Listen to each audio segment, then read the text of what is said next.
uNkulunkulu akakulonda phile uphuzo ophumile. Pastor lo kuyachaza amaphupho.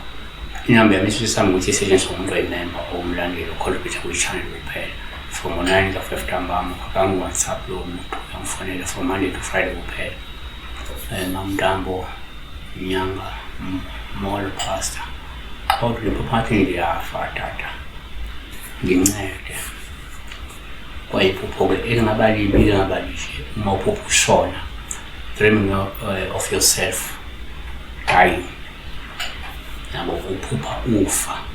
So singathi thina one kuyenzeka uma uphupha ushona simhlale ngophawu olungelobi uma kungukuthi uyashona kodwa soke lusho ukuthi kungenzeka uzobhekana nazo iyilingo neyivivinyo ngisho-ke nokugula imbala ubangwa nezibi ngenxa-ke yokuhlaseleka noma yokuhlaselwa abathakathi kodwa uzosinda futhi uzophila impilo ende uma ungaqina nje emkhulekweni yabo uqhubeke uqina yabo wayesisho nje ngoba abanye vele bayaziphupha beshona ebese ehlaseleka kakhulu empilweni kodwa phinde aphumele zonke inkinga omunye agule kakhulu phinde asinde futhi omunye impilo ibe nzima kodwa phinde aqhubeke aphile yabona.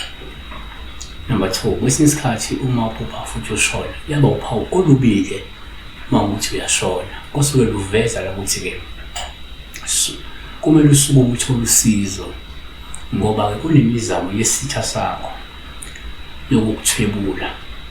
Siphile ekhathini ezimbi-ke la khona abantu bebona into ehle umuntu befuna ukuyithatha yabo abantu bayathwela abantu banyanzayo so bayathwebula kakhulu manje abantu.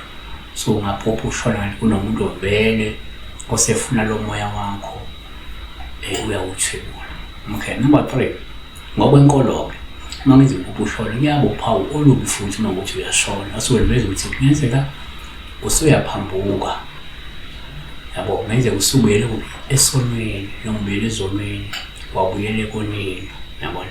Kumele uqaphele uphinde ulungise izenzo zakho ulungise inkambo yakho ngoba seKolose 2:13 nani-ke ebenifile ngeziphambeko nangokungasoki kwenyama yenu.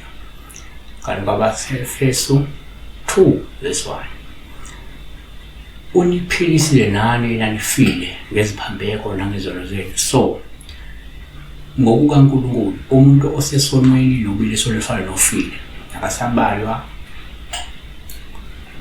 nabaphilayo until aze aphenduka.